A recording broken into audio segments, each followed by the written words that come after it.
Michael Meegan, good morning. How are you? Oh no, I can't hear you. That's not good.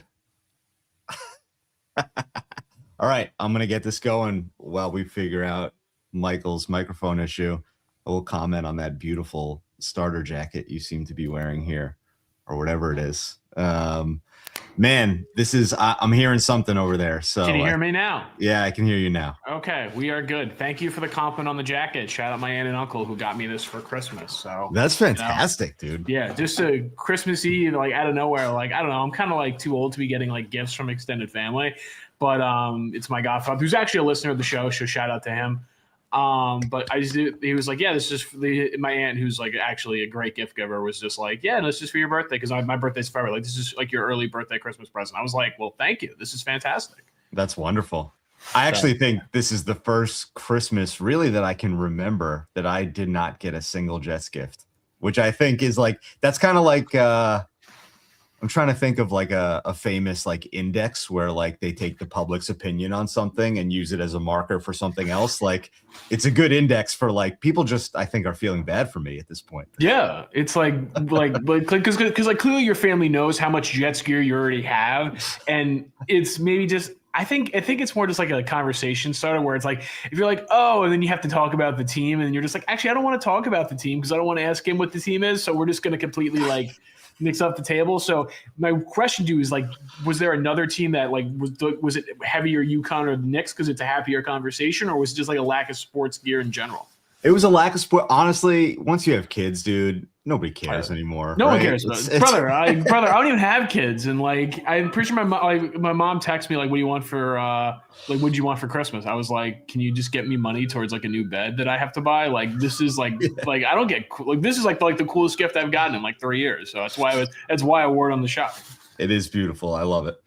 Yeah. Well, it's real sicko time here. Here we are, week what is it? Week 17? 17. My God, I cannot believe that we got to get up for this the last 2 weeks here. But here you all are as well. So thank you for that. Can't say thank you enough. And man, I mean, we're close, dude. We're close to the merciful end of this horrible, horrible season that has not been any fun at all for anyone. No. And yeah, it's like what's that book called? It's like the no good, never, whatever that. Yeah, that's a perfect encapsulation of the Jet season. I think it's like a children's book. You know which book I'm talking about? I did. Yeah. That's been this Jet season. All right, we got our first caller already. Let's just bring him in. Nick, how you doing, What's man? up, Nick? How are you, man? Couple week hiatus there. Had to play the role of husband and dad for a little while. Wasn't able to make it in, but going just about as planned. Would have liked them to have been a little bit more punchy against the Saints, but it is what it is. Home stretch here. Hopefully, you know, it felt like something was happening for a little while, and then it just evaporated as quickly as it came. Yeah. I feel like it was 9-6 for like ever, and then the Saints just like packed it on at the end. Yeah. I again, just like sometimes it just seems like every team we play just has guys running wide open, like whenever they need it, and we're just like, man, big third and 5 here, and it's like all our receivers are blanketed. I don't. It's a maddening thought, and then I don't know. We'll see. I might be through with the Jermaine Johnson experiment. I think talk is cheap, and like we've had this conversation about Brees, and he kind of showed a little something there, and I think he's a little bit more valuable than JJ. But like, I'm in like a side group chat with a couple Jets fans, and then I heard like Connor say it. I believe like you could put a 72 on him, and you would never know the difference. Like that's alarming. Ooh. Man, that's damning. I mean, it's like a running joke in our group chat. Is this posting the fist meme every time like the team could go for a 13-yard run and he still like puts it up? Like that's become like he's become more of a meme than a football player this season. Yeah. Like as sad as it is to say. Yeah, and it's like, hey pal, like, you know, hats off to you. Your wife's a smoke. Let's stop posting her and like let's get a sack or two. 13 sacks in 4 years for a first round pick just ain't good enough at that position. Like you can't Michael Clemens was a 4th round pick. We can clown him all he wants, but he doesn't have those expectations. Like we expect better from Jermaine Johnson, and the Jets need better from Jermaine Johnson. Absolutely. And then we're definitely getting Hendon Hooker at some point in these two weeks, right? 1,000%. Yeah, fully believe that. 100%. Yeah, like Hendon Hooker, Mitch Trubisky, Week 18 feels like a fitting end for this Jets season. This is how sick I am. I'm like, yeah. Whoa, see what we got, right? Yeah. Sick. He was drafted. Brady Cook wasn't. Like, there's at least somewhat of a pedigree, and he probably would have been a higher pick if his knee didn't explode. Like his and he wasn't collecting games. Social Security at the time. Yeah, exactly. He was basically like Tyler Shuck with a knee injury when he got drafted. Yeah, but I mean, his thing is just massive arm, right? He could just throw the ball. No, you're thinking of 75 Joe yards. Milton. You're thinking of Joe Milton. Milton. No, Hendon Hooker is actually accurate. His arm was fine. Like I wouldn't say it's like bad, like terrible or like he was Tennessee. Yeah, he was the year before Joe Milton. Yeah. Okay. Yeah, we'll see. And then come draft time, I'm buying into the Malik Willis. Give me him. Give me him. Listen, if we're sitting at 3, sign him. And if somehow, some way, Moore or Mendoza fall to you, then take one of them at 3.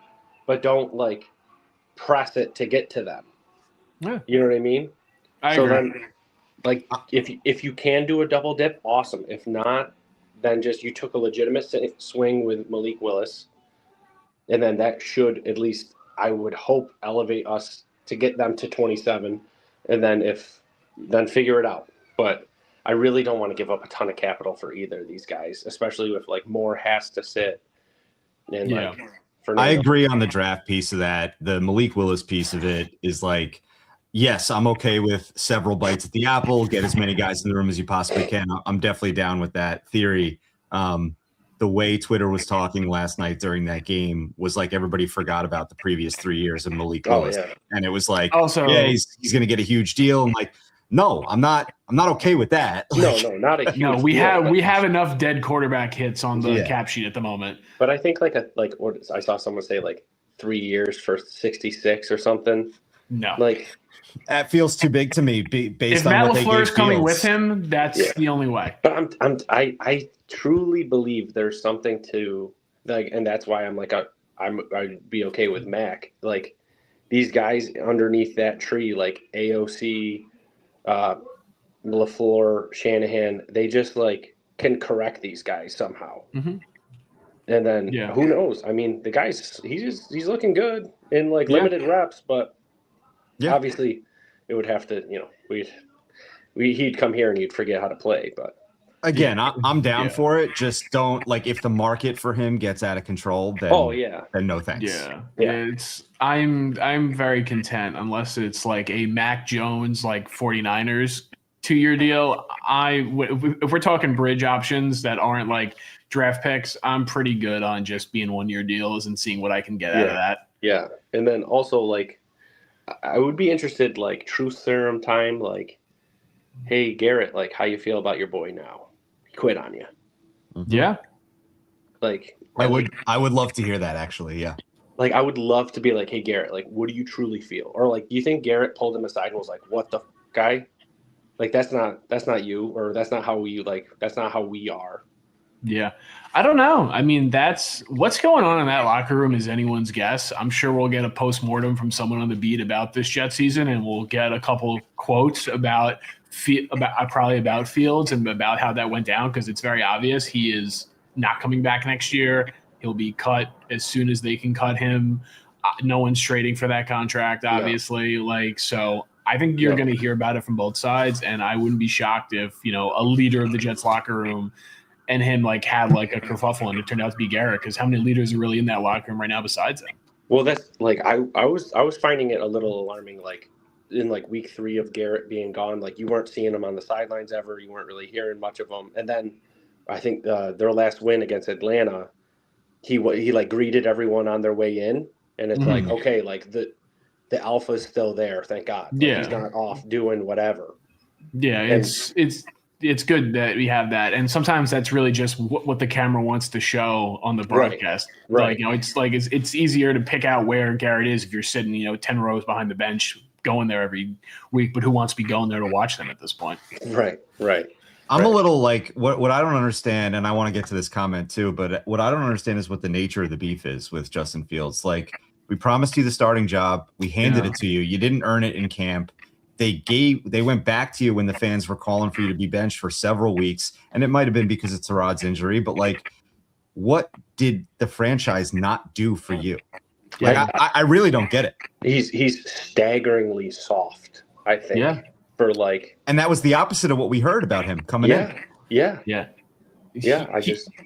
He just seems like he just doesn't like football anymore. Like after that Bills concussion, he just seems like a different person, different cat. Like everything about after that thing is different. And dude, like you're just not a pocket passer. Like you are never going to be valuable in this league without your legs. And if you can't, succeed without that, or you don't want to use them, like you're not going to last. No. And like, it's irritating because it's like, oh, you're fed up, guy. You're like, right. Yeah. You've had enough. Okay. You've been here for 20 minutes. How do you think we feel? Yeah. And you got paid however many millions of dollars. Yeah. But what do you guys, are you guys in on the Will McDonald 5th year, or do you just say like, hey dog, like you're going to have to go earn this? It depends what it is. Like I know that varies based off like accolades, and I know snap count because his snap count's so low. I know that plays a factor into it. Like 15 or something. I think it really depends on like, do you move Jermaine or not? Like I feel like if you move Jermaine, you probably pick up Will's option and give you the security. If Jermaine stays, you probably just let him ride it out, and then they both expire, and you completely like do an edge. But I think it all depends on who they want to hire a coordinator, what they want to do with this defense. Because Will McDonald really isn't a fit for what Dennis Allen does. Like, if we're using that as like the archetype or what Glenn, like they want big bodies on that defensive line, and unless they're going to a 3-4. Like if you somehow get Jim Leonard here and you want McDonald being one of those outside backers, kind of how they use like Benino in Denver, I could see that. But if you're not, then like I know the Jets aren't paying anyone. I know their cap sheet's pretty clean post Sauce trade. They're going to have bundles of cap space, and maybe it's just worth it to protect the asset. But his play on the field has not been in a vacuum in this defense enough to pick up that option. In my opinion. It's eight sacks or whatever, but it's like he had 4 in one game. Yeah, and 3 in another game. Yeah, so like it's he's had more no pressure games. I think he's had multi-sack games. So it balances out. And I think the 5th-year option is usually due like the week after the draft, right? In May. So it's like the first week of May. Probably depends on what happens in the draft as well. Yeah. Hard pass on Ruben Bain. I'll just say this: hard pass on Ruben Bain with what they say he's got like arms, 31-inch arms. Yeah. They won't this defense won't like. They're probably going to be sour on him. Like they're probably. I mean, he's a worse player, and I don't want them to draft him, but they'll probably have Kendrick Falk rated higher than they do Ruben Bain. Who's like the Auburn guy who can't sack the quarterback. So get another first-round edge who doesn't have the quarterback would be very on brand for this franchise. One last thing, I'll let you boys go. Find it hilarious. Sauce and Quinnen want to be like, oh, like it's so nice to be on winning teams. It's like, oh, you're watching the playoffs on the couch, just like us, buddy. Yeah, I think Sauce has the worst record. Like if you just take his Jets stint and his Colts stint this year, has a worse record than any team in the NFL. Like someone did a tankathon with him at the top because I think he's 2-13, and one of those wins he wasn't even on the field for. Yeah, the Bengals game, right? Yeah. So, all right, Nick, take it easy, man. Thank you. So let's hop back to this comment from our boy. He's Ryan. not wrong. Yeah. And I would even say that 12 is being pretty generous. You could even There's a lot of bad quarterback play. There's a lot of bad quarterback play, and this is why we don't have to get into a discussion about this because this team makes no sense to me. If the Browns win today, the Ravens are playing the Steelers for the division. But like if there's an even remote possibility that the Jets can trade for Lamar Jackson, you do it. You give him a new contract that comes with it. The Jets, the quarterback play in this league is too bad. The Jets quarterback play has been so suboptimal that if an MVP is even willing to entertain coming here, I don't care that he's a running quarterback. I don't care about the Lamar won't age well takes. Brother, at this point, everything's on the table. everything is worth it. Same thing goes for Burrow and his injury history. Like the quarterback, like there are only so many of these guys that matter, and the Jets have never had one of them. Like you can't look a gift horse in the mouth anymore. What do you give up for each of those guys? 3 1s for both. Yeah, 3 1s. Yeah, like I'm not playing around with this anymore. Like so you're going to maintain a 1 in each year though, right? So it almost feels like the trades didn't happen, right? Yeah. Okay. Basically, I am, and if it has to be our own picks, or we gotta, what I can be semantical about that. Yeah, I like this comment right here, brother. I don't care. Every Jets quarterback is shot.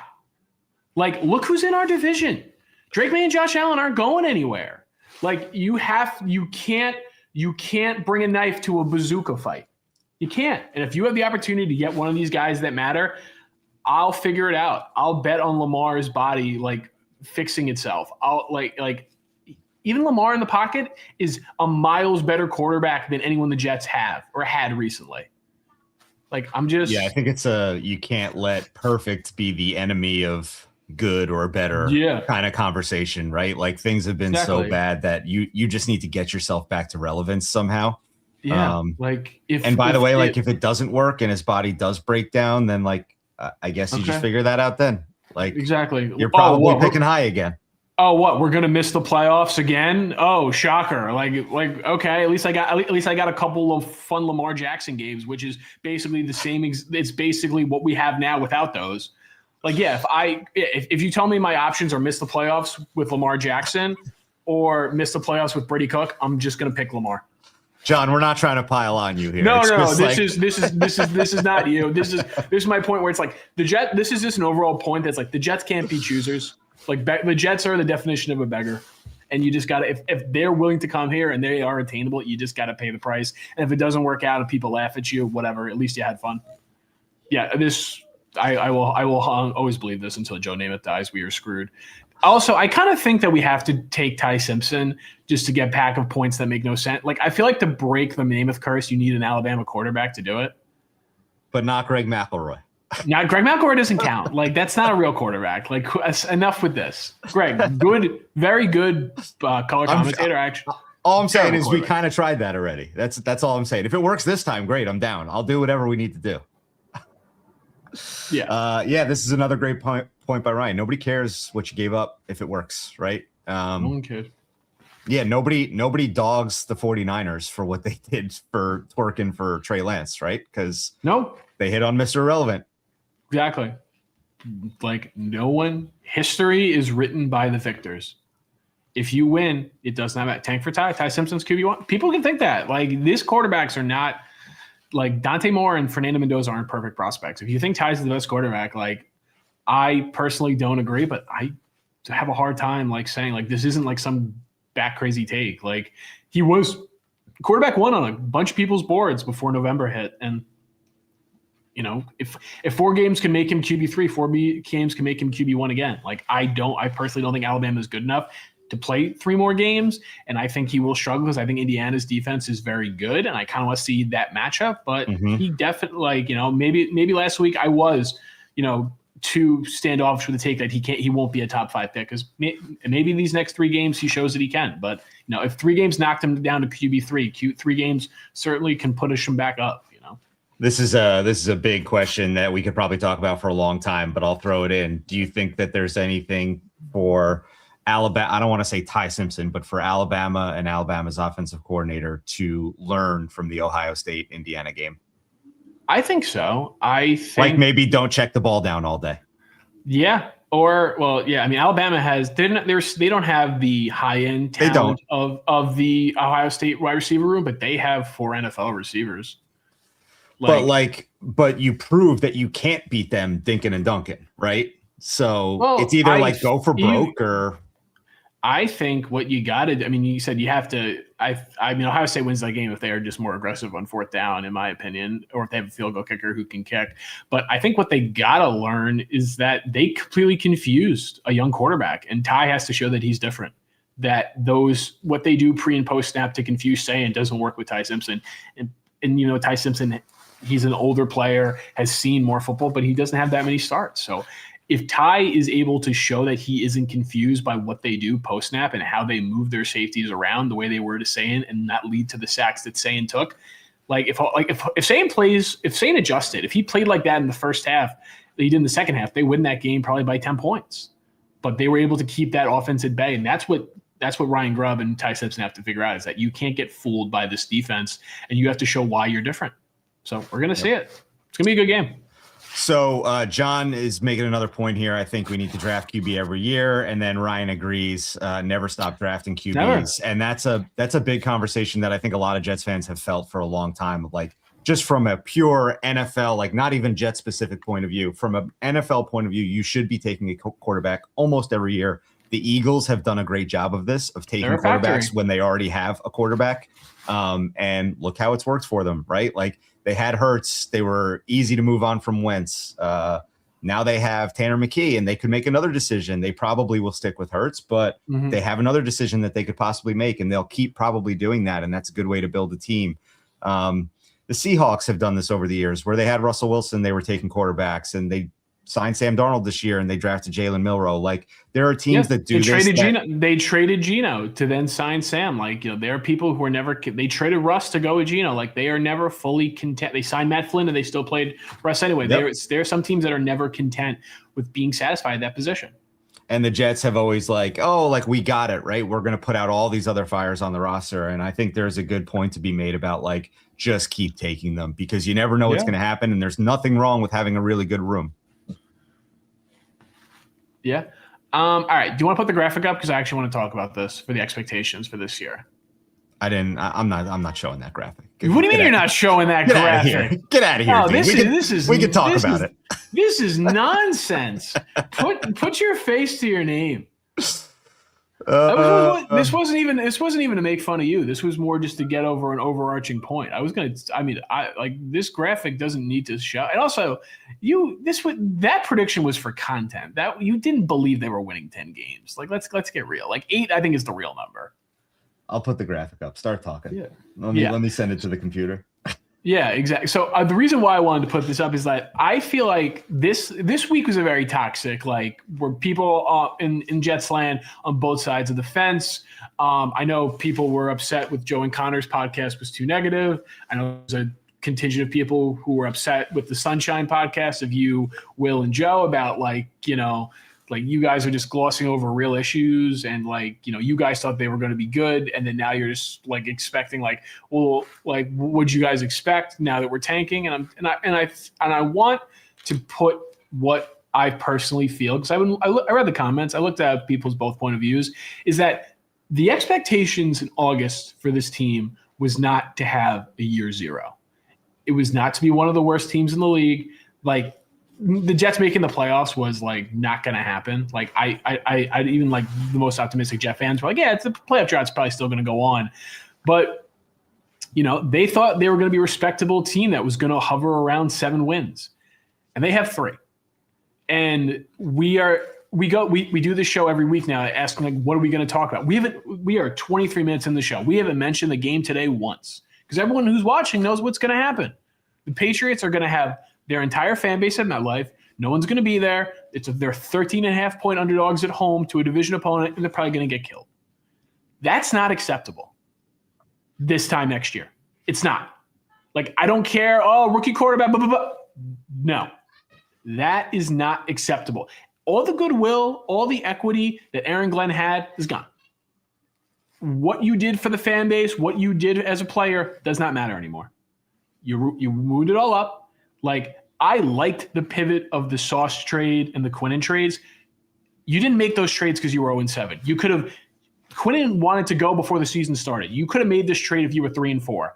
If the Colts gave you this miracle package for Sauce and you soured on him as a player, you still could have taken the job, and you still could have looked competitive in games, and they didn't. So now when the roster's barren and we're talking about what more do you expect? Well, when the roster was healthy, they still had hapless games. So what has this coaching staff shown us? I wanted to put this graphic up to show that the expectations for this team was to not be this bad. And I understand the roster with the injuries and the people they've traded away, and then we have an entire new receiver room, requires context. But with this coaching staff, we have not seen like real competence on a week-to-week basis that I think many Jets fans were hoping for. Like, what was the thing? We've gone through an entire season where I still have as many questions about Aaron Glenn that I had when the guy was hired. And we can't be doing a show like this next year. Otherwise, we're going to be doing a coaching search next year at this time. You can't be this non-competitive and games in December and expect that just to fly. Like this is I don't care how much money's on that contract. I don't care about the owner not wanting to pay him not to work. This season was not acceptable, and it won't be acceptable next season. You're right. There is absolutely nothing that I can argue with there.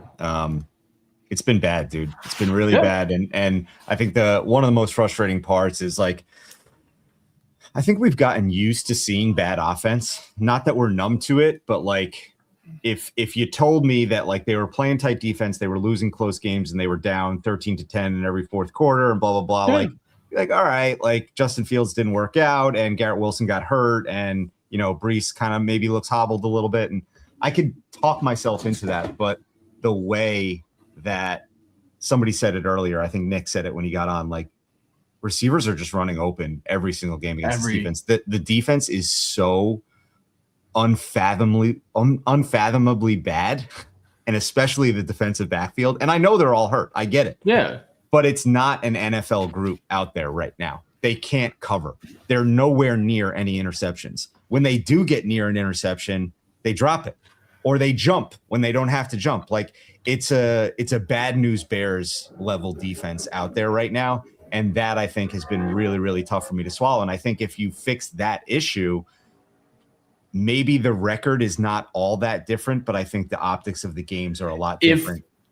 If you would have gotten the grace for these last 3 games, and which are probably going to be 5 games because we don't think the Bills and the Patriots games are going to be relatively close.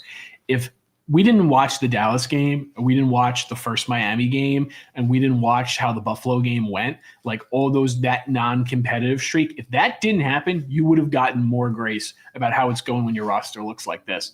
But to me, it just what bothers me is that it just looks like how it looked in the beginning of the season.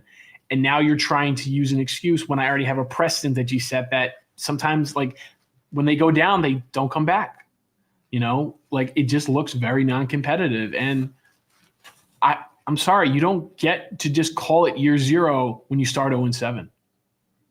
Like that's not okay. That's not okay with like if other fans like this is my personal feelings. Like this is how I feel.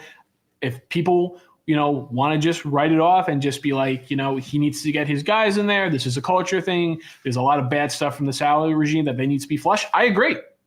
I don't think this is a coaching only issue. I think this roster sucks. I've long thought this roster was overrated. I've always thought Joe Douglas was overrated, but there is no year 3 that can be spun with, how tangible progress. Like you can't do it. Like, and I almost feel bad for this regime because I think they're screwed in 2 ways where like, if they don't take a quarterback, like a real wholehearted swing on a quarterback, and they win 5 games next year, they're not coming back to take a quarterback. And then if they take a quarterback and his development doesn't go well, they're going to fire the defensive coach to hire an offensive one to fix the quarterback. And then you run the risk of, does that offensive coach want that quarterback, or does that not fit with what he wants? And then we're back in the spin cycle again. Exactly. And you're doing Chicago Bears stuff at that point. And I would love to do what the Chicago Bears are doing currently, but yes, I know what you mean. But hold on though. This is like the 4th or 5th time the Chicago Bears have done this. Yes. Right. So like it's working this time, but like it didn't work. Like they caught lightning this time. That's great. Ben Johnson's a good coach and it's working with Caleb Williams. It hasn't always looked great. They won a bunch of games at the last second this year where like their record could easily have swung in the other direction on the pendulum, but it didn't. And that's good coaching. And Ben Johnson, whatever he's doing is working there. I'm just like, I'm not ready to get up. So what I said at the beginning of the year was we're going to see what the value of good coaching is, because we're going to see a similar roster with a worse quarterback, and we're probably going to get a better record. And it's not happening. Like it's not happening. You are seeing the value of good coaching, because when you put a worse roster and a worse quarterback around the same, if not worse coaching, this is what you get. So here's where I'll disagree with you. I'm not ready to say that the coaching is worse than Robert Saleh and Jeff Ulbrich. Dude, that's a low bar. And I can't fully explain that to you yet. I don't know how to defend my position at this point. Yeah. All I'll say is I'm just not ready to cross that Rubicon yet. I'm not ready to go there yet. I do believe that there's been history and proof in Aaron Glenn's other stops, not only with him, but with the regimes that he's worked for, that like he is in favor of slow change, and slow change is not what we're in favor of. We want it all to turn around right now. We're tired of it. But the way he has kind of said from day one, he did toss out the chip early that was like, no, I want to win now and I want to build the right foundation, right? But now with a little bit of hindsight, we can look back at that and say, like, of course you're going to say you need to win now, but what the words he was really saying were, I want to build the foundation. And so we'll never know if he knew how bad this was, and he was just like, I'll just say whatever I got to say, and I got to get through this year, and it's going to be horrible. And like, maybe he knew it was going to go down like this, or maybe he didn't, and maybe he really misevaluated things. And that to me is where the problem is. If he misevaluated things, then there's a problem. If he didn't, then like, it's like, okay, then I'm willing to give you more time, but I don't have the answer to that question. And just like in my deepest, darkest heart, I'm just not ready to say it's all on him yet. My point is two things, and we can agree to disagree about this because I think we both view this differently. If he did not believe in his roster and he acted the way he did against the media in the beginning, I think he's very dumb. If he acted that way because he believed in his roster, I think that's a clear indication he misevaluated it. Because if you did not believe in your roster, I understand Bill Parcells was how he was. Aaron Glenn's going to do what he does. Aaron Glenn's his own man. He's not going to be buddy-buddy with the media. But if you do not believe in your roster and you're still overly antagonistic at times, I just think you're doing yourself a disservice. And you're giving yourself less time to fulfill your vision because this is not the same thing about firing a head coach, but like, look what happened with the Jets in that kicker situation. Like they get one New York Post article and then the Jets just cower back in fear. Like what the media says and what fans say dictate Woody Johnson's actions. They always have, and they always will, as long as he owns the team. What I'll throw back at you is, and I'm getting tired of saying this, but like, what if he just knew that he needed to put the heat on himself, and he just decided? He certainly did that. He certainly did that. Yep. And you only do that if you feel safe and secure, and you're like, my position's not going anywhere, right? So, and that might be wrong, like right, wrong, or indifferent, right? But that possibility does exist. It does. But we're gonna say he's gonna be the coach next year. Like, there's no way around that. So. This made me laugh. A garbage can standing in the middle of the field would have caught one just by dumb luck. You'd think so, right? Like a tipped ball, something. Yeah, something. Like you're telling me one of us can't just like stand like flat-footed as a linebacker and just pretend like the quarterback doesn't see us? Like, how many quarterbacks throw that pick to a middle linebacker they don't see like every week? You tell me we couldn't got one of those? Sam Darnold does it 3 times a month. Look at you. See, I didn't even have to make that joke. Look at this. Look at us. But he's still good, right? I'm not taking shots, Sam. Joe, how are you? Hey, what's up, guys? You have a great Christmas, everyone? We did. How about yourself? Good. I've been trying to find this jacket you have online for like the last 25 minutes, and I'm like, I haven't called in yet. Yeah, no, it's a sweet jacket. It's basically it looks just like a ski jacket essentially. I was not alive when Pete Carroll was the coach, but I guess he used to rock this. I guess something similar.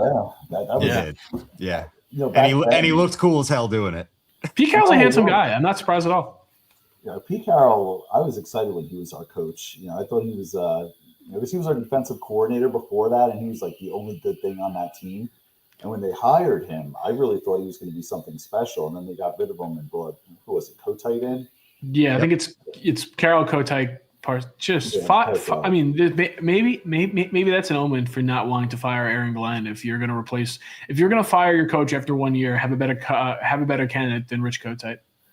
Yeah, that would make sense. Well, it's funny because you see on Twitter all these folks that are saying, fire Glenn, fire Glenn.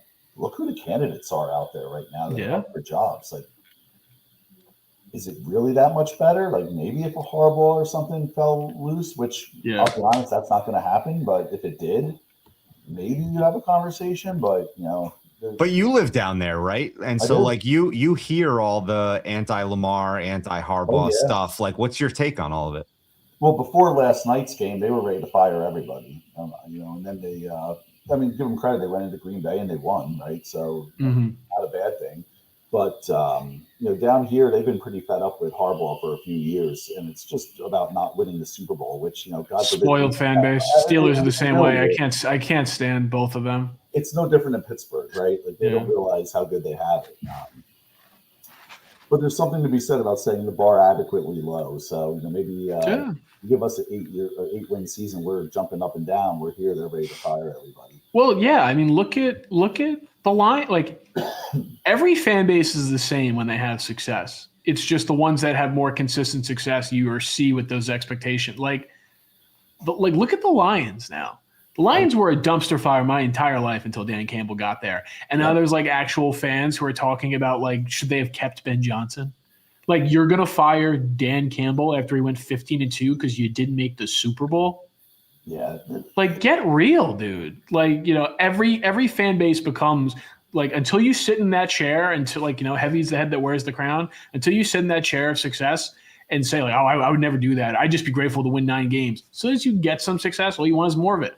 Mets fans are going the Mets fans who talk about how things were better under the Wilpons are a perfect example of it. Brother, just because you have an owner who spends money, now that he didn't sign one player, you act like he only cares about his freaking casino? Grow up. Yeah, it's fans' expectations are unreasonable at times. Yeah. Right? And they look at my fan short for fanatic. Yeah. That's exactly right. And, all the folks yelling, that for Glenn to be fired, they've been yelling it because he wasn't the guy they wanted from the beginning, right? And I think it's after the second game against Buffalo, we got blown out, where I started seeing a ton of people saying, "Oh, he can't coach. He can't coach." The truth is, I don't know, in my professional life, I've had, the opportunity to lead some pretty large organizations, and you don't know how someone is at their job for 24 months. Truly, you have to give them an opportunity to learn their job, become good at it, demonstrate results that are not lapping shitty results, and then actually put out a product on the field to show if they're actually an expert in the area or not, and if they're, more than competent. And after, what were we, 15 games in now, right? There's a sample size, but we're definitely going to get another year of it, which will be more. And, they'll start making decisions then. So when people jump off the cliff saying, oh, I don't want him anymore, I think it's more of he wasn't the guy I wanted, so I'm being proven right now that he's not doing well. Yeah. More than Confirmation bias. Yeah, which is just frustrating. But anyway. Yeah. I saw someone tweet an Interstellar gift about Brian Flores saying they probably should have hired him. I wonder what genius said that. Yeah, Brian Flores is not 3-14 right now. I can tell you that. Brian Flores isn't a head coach, so it's a moot point. Yeah, exactly. Because there's 32 owners who are all losers who don't care about having a winner. So I'm look at Miami. That team's pathetic because they fired Brian Flores. The Jets are pathetic because they didn't hire Brian Flores. And here we are. So he's going to keep doing his thing. And the team that gives him the chance, if he succeeds Tomlin, I'm sure he'll do great. And I'm sure the Jets will be looking for a coach in the next 2 years. So maybe they'll hire Brian Flores then. I saw you tweeted something, which I was like, holy shit. I thought I was the only person that agreed with this, but I think DeMeco Ryans is a top 3 coach in the league. Literally, I will go to war for DeMeco Ryans. Yeah, besides Shanahan and McVay, I would pick him over everyone. Yeah, that team was 0-3, and he's going to make the playoffs for the 3rd straight year. Yep. He won a playoff game in both his first 2 seasons, if memory serves, and his team has an identity. And his side of the ball that he coaches and he calls the plays for is always up to the standard. Yeah. Like, that guy's got an identity. I know exactly what I'm getting every week from DeMeco Ryans. And if he figures out, if his offense figures it out, they can win the AFC this year because that defense that's exactly can beat anyone. I was about to say, if there's a team in the AFC, because it's pretty, level right now, that's the team I don't want to play right now. Yeah, I hope the Patriots get them in the 2-7 so badly because I think they will beat the piss out of them. The way they're playing right now. They beat the piss out of Buffalo with Davis Mills. That's right. And then, they took it to San Diego yesterday, or not San Diego, the Chargers, whatever the called now. They're still San Diego. You can call them. We knew exactly who you were talking about. Yeah. Yeah, I know. And the uniforms they were wearing yesterday looked like the old Chargers uniforms. Yeah. Yeah, the Navy one, like, just wear the powder blues. Like, come on. Enough of the Navy ones. I disagree, actually. They've been wearing the powder blues so often now that when they wear the navies, I'm like, oh, these are nice. Natron Means, if you guys remember him. Oh, yeah. Yeah. 1994 Super Bowl, Natron Means. That's right. Look at that. They also had Jets legend Lorenzo Neal as their fullback for a very long time wearing those uniforms. I think he had like 9 straight years where it was a 1,000-yard rusher who was behind him because it was all like LT. And then I think I forget who came out. I think Ryan Matthews had like one of them after the fact. He was forever. Lorenzo Neal's like one of the greatest fullbacks ever. Yeah. There should be more fullbacks in the NFL. It's my ever-ending belief. One of the things I like most about DeMeco Ryans is that he pulled the trigger quick on Bobby Slowick when it wasn't working. He was just like, oh, yeah, you had a great year last year. You sucked this year. You're out. Glad the Jets, the 33rd team, decided to give him a head coaching interview. That was just top process, guys. Bang up job. At least we didn't hire him, right? Yeah. That would have been interesting, but that actually would have been so funny. Is like, because like if they get wind he's getting the job, like do you fire him? Do you just let him take the job? Like, I mean, like he obviously was never getting hired here. I mean, but that's just so funny that happened. And same thing happened with the Niners. I think was it Brian Griese, who was their quarterbacks coach they interviewed, also like got let go like after his Jets interview, which is super funny. Now, I'm surprised you guys have not congratulated me yet on the big Pinstripe Bowl win last night. Dude, I saw it. I was going to. The shout out to, Cade Klubnik. What a college career. What a college career. Really, that guy has never, ever been good once. And the people who talked about him as a draft pick was just, wow. Like, Drew Aller at least got hurt. Drew Aller at least played well in some parts of his college career. Cade Klubnik has always been ass. I'm really interested to see where Aller goes in the draft. Although there's some character issues popping up now on him. I don't know if you guys saw, so there was a team meeting that was recorded, and then with Pat Kraft when they were going through the hiring search, and then it was leaked. And there's a lot of innuendo that he's the person who recorded and leaked it because his voice is the clearest on it. Do I have an Olu take? You're goddamn right I do. I think he's the best offensive lineman we've had. So, There we go. I really do. I think he started, and I think I tweeted this, but I think he started off the year not the best. I think Membu was playing better than him. I mean, Membu lights out the first 6-7 games. But if you look at Membu, every week he seems to give up a sack or two, and he has a holding penalty or a false start or something. Olu's been a rock ever since that game against Cleveland where he shut down Myles Garrett. So yeah. Olu has big time DeBrickashaw vibes, going to be quiet, never going to miss time. Like he's just going to be there and he's just going to be reliable. Yeah, he's probably never going to make an All-Pro team, but he's going to get a second contract and hopefully a third contract. And for left tackles, I'm completely okay doing that. Put him in the Ring of Honor. I'll be happy with his career. There you go. Exactly. We're a long way from there, but that's my Olu take. And so Aller, it'll be interesting to see what happens with him because physically he's as gifted as anyone, but the results on the field don't necessarily match that talent at this point. And there'll be a lot of discussion. Was it Franklin? Was it the situation, or was it him? Yeah, go watch last year's Big Ten championship against Oregon. Even though we lost, kid played lights out. Yeah, Franklin getting fired, I would imagine probably helps Drew Aller in terms of opinion of him, right? Because there's another scapegoat now. Same thing with Nussmeier and Brian Kelly. Like he was playing hurt. Like he put bad tape on the film this year. But are people going to like his toughness playing through an injury for a team that wasn't any good? Yeah. Is that like an intangible thing that matters? Because like I think Drew Aller got hurt. Like Drew Aller could have earned himself like a reputation, or things could have changed if he was able to, like, basically what I forget who Penn State's redshirt quarterback is, but like if he basically led, like if Drew Aller was just the quarterback and he played Indiana tough, and then he led them to like a bowl game win after his head coach got fired, he probably would have earned himself like, a bunch of plaudits for that. So he just didn't have the opportunity because he got hurt. So what are going to say? Yeah, I'm sure he'll have a good pre-draft process. I mean, he's a good kid, respectful. He knows probably how to play the game. He's being coached up on all that stuff. Physically, he'll do well. It's just going to be interesting to see how the tape translates with the draft. And then the fact that, we don't even know if these quarterbacks are coming out, right? If Simpson and Moore go back to college, that's just going to bump them up just because there's lack of quarterbacks to draft. Yeah. Right?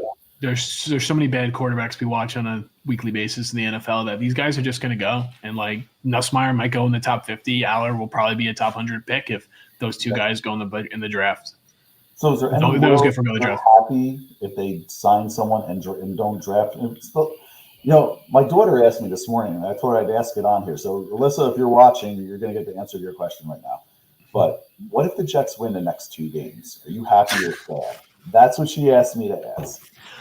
I think if they beat the Patriots and they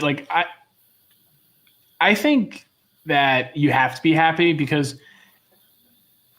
in all honesty, the Browns are probably losing their last 2 games, and the Raiders are trying their hardest to lose to the Giants today, and then they'll probably tank even harder against the Chiefs in Week 18.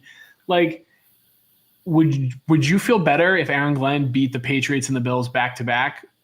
I do. And picked 8th, then if you're picking 3rd, and then you still can't get any of these quarterbacks anyway, and you still have all the questions. Like, it's not like you're losing the number 1 pick if you win these games. Like, I think it's a little different if they don't win the Falcons game and they have 2 wins. So, like, barring a Giants Raiders tie, losing these next 2 games, we don't have to worry about strength of schedule, rooting interest, blah, blah, blah. Like, you're locked into a top 2 pick. I'd feel a little differently, but how we're situated, especially how to go back. Thank you, Rich, for joining and for his comments. It seemed like he, that he said, Ingrid, that this is how it's gotten. Like, yeah, I don't like having to say these things about Aaron Glenn. I don't like talking about how bad this football team is. Like, if he, my biggest issue with him at the moment is that I can't defend him as a coach. And giving me 2 plot points, 2 exhibits for that, I'd be happy to see it happen because at least I feel better about this season. Because there's not a lot to take from this season besides moves that were made off the field. I'll say this, for the Buffalo game next week, the incentive is to send them into their new stadium with an L, right? So you give them one big fat L to close out the air at that stadium. And on a bigger point for both games, I'll say, I'm not going out here being like, we need to win the last 2 to feel better about next year. That's not where I'm at all. Like, at this point, I'm happy to throw it in neutral and get the highest pick possible. But if they do win and they do go out there and be competitive, I'd like to see you not only win the games, but also damage those teams for the playoffs, make them weaker, right? Yeah. Whether that's knocking out somebody or, whatever that looks like, right? Like, go out and hurt your division opponents so that they can advance in the playoffs. Yeah, I mean, Paul doesn't like the Jaguars, and he has takes that he doesn't want to see them succeed. But I want the AFC South to represent the AFC this year. Like, I don't want to see the Broncos win. I don't really like the Chargers or whatever. The Bills and Patriots, I don't want anywhere near the AFC title game. I would love to watch the Jags play the Texans in the AFC title game. Like, that's what I want to see. Those are the teams I want to see do it. And if we can make the Bills or Pats weaker when we play them, all the power to it. All right, good. I agree with you guys. I want to win. I don't think it's going to change getting the first pick in the draft, and I don't know if there's a difference between 3 and 8. So, yep. All right, Joe. Thank you so much for calling in. Always appreciate it. Thanks, Joe. Talk to you. So we have 2 players on the inactives list that I've just straight up never heard of before, which is always a good sign. Literally, I tried so hard to restrain myself to not tweet out the Jets signed the Peacemaker when they signed Chris Smith to the roster. So I try. I went the entire week without making that joke. Quentin Skinner is not a real person. Yeah, I mean, dude, you remember in the preseason how badly everybody wanted Quentin Skinner active? Dude, like who? I mean, dude, Mozzie Smith can't get on the field, which is just so funny. But is Jelani Woods going to get another target? Actually, I kind of like, if I'm rooting for anything besides interception, just for 1 year, your financial security and also your sanity, I'm also rooting for like Jelani Woods touchdown. It just would be a top 5, just hilarious. Just a top 5 hilarious, Jets touchdown score. Like, what would be funnier than Jelani Woods? For sure. We have another caller. We also, Rich Rise, welcome to Badlands. He's a new Badlands subscriber in the comments here. We do have to get to what he's saying because he's going off in the comments here. But before we get to that, we'll welcome Non-Chill Dude. Non-Chill Dude, you're on mute. I can take you off mute. How you doing, man? What's up? Sometimes I think they just click the link and then they don't realize they do it. But let's see if Non-Chill Dude can get it together. All right. There he is. Okay. How's it going? Pretty good. How about you guys? Good, man. I'm probably not going to talk too much because I got my son next to me watching Pokemon to occupy him. Nice. But good to be here. Good. So what are your feelings on either the Jets game today, the regime as a whole? Where is your mind at as a Jets fan? I'm kind of in the Joe front where I'm just going to accept what happens. I'm not rooting one way or another. I would like a higher draft pick, but I also have known that in the last 15 years as a Jets fan, that never happens at the end of the season. Yeah, that's very, very accurate, very on point. The Jets never finish a tank. They never get the bounce to break their way. What happened with the Patriots and Drake May or the Commanders and Jaden Daniels just never seems to happen to us. Like, it just doesn't. Like, I think I was looking back at like the 23 season. Like, the Commanders had like 4 wins and they won them, I think, all before December, and then somehow still got the second pick. Like, that stuff. Like, and like the Jets have 3 wins, are probably going to pick 4th this year. Like, whenever the Jets are bad, they're never bad enough. It just never breaks right for them. Mm-hmm.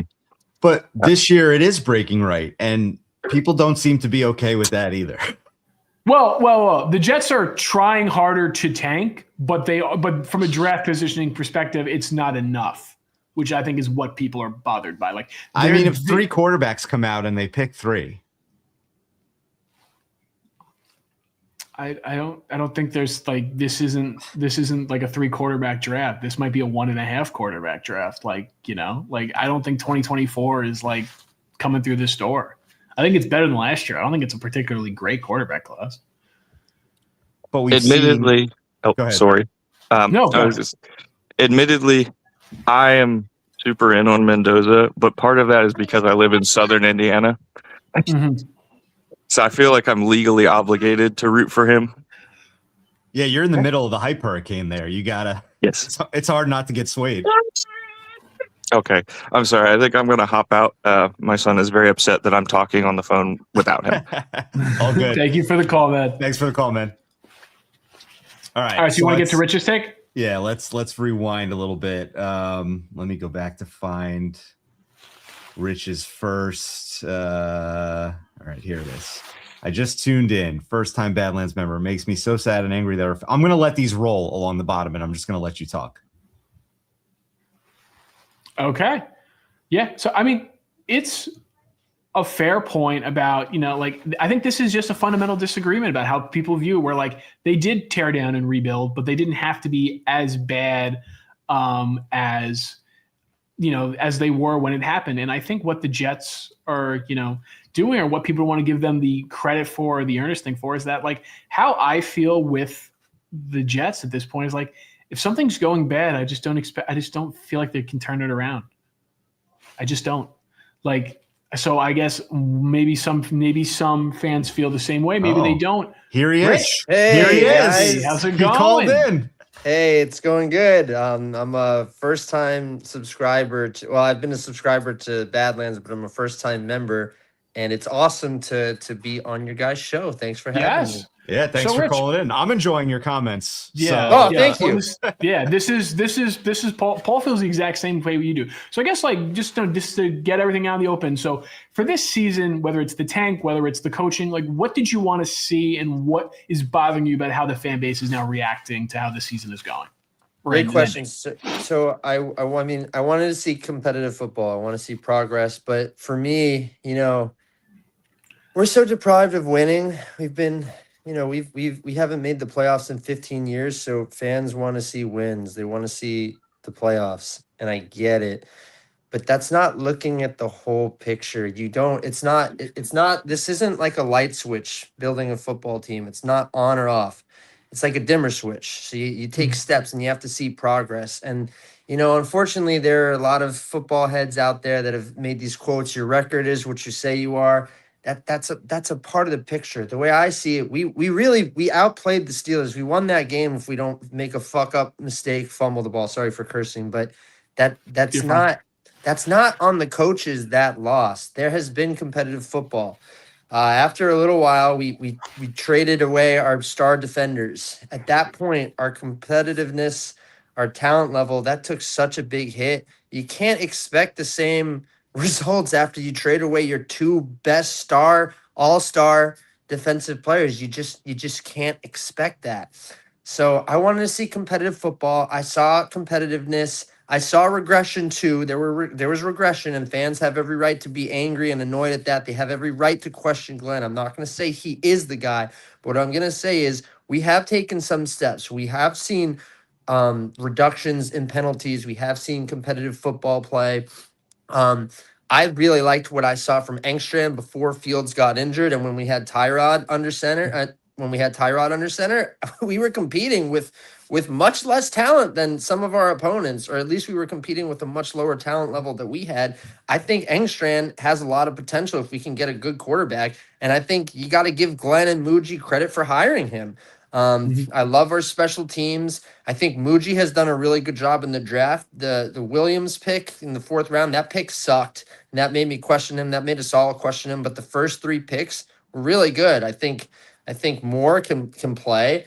And the in-season ads, though, man, the in-season ads, these guys have taken other teams' garbage and made them into legit players on a team that was deprived of talent. How can you not be optimistic when you see that? And yeah, we've seen regression from some of Salah's guys, but guess what, guys?